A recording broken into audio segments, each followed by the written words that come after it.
Many of President Rousseff's challenges are expected to be on the domestic front over the next 4 years, but some are urging her to pay more attention to a range of pressing foreign policy issues. CCTV's Stephen Gibbs has more. In Brazil's modernist capital, one ministry is currently feeling underappreciated: the Ministry of Foreign Affairs. Over the last 4 years, it's had its funding cut by 50%.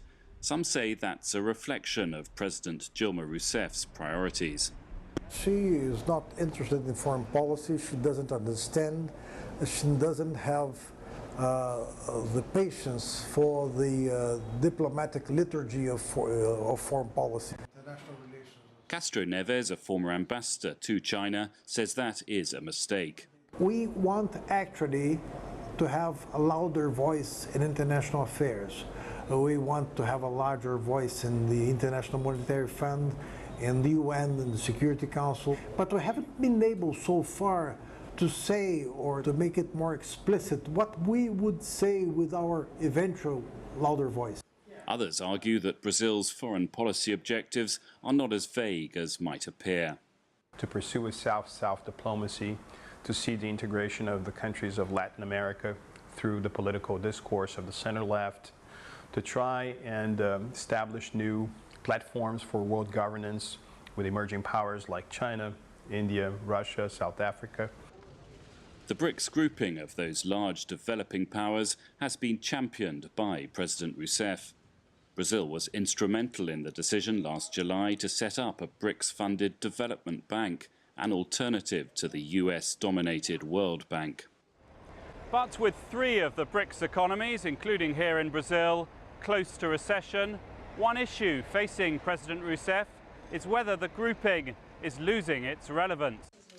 The formation in 2011 of the Pacific Alliance, a free trade grouping with, as its core members, the growing Latin American economies of Chile, Colombia, Mexico and Peru, is something Trojo says Brazil cannot ignore. I think also acknowledging that the world is trying to draft new trade geometries with the Trans-Pacific Trade and Investment Partnership, the Transatlantic Alliance. Brazil has to do something about it because the world is reorganizing itself in terms of global value chains. And of course, Brazilian companies have to be part of that. There are other, even more immediate challenges. Brazil's neighbor Venezuela is in the midst of a steep recession, worsened by the fall in oil prices. Brazil has to date been muted about the situation, but that may have to change if things get worse.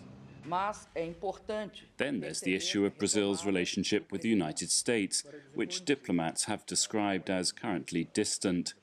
Not surprising, perhaps, following the leaking of documents by former US National Security Agency contractor Edward Snowden. They revealed that the United States had spied on Rousseff's personal communications. Todos somos americanos.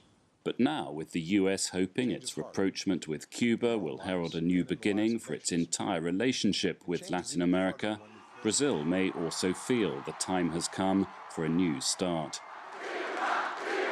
Foreign policy may not be a priority for Dilma Rousseff, but some are advising the president that it needs to become one. Stephen Gibbs, CCTV, Rio de Janeiro.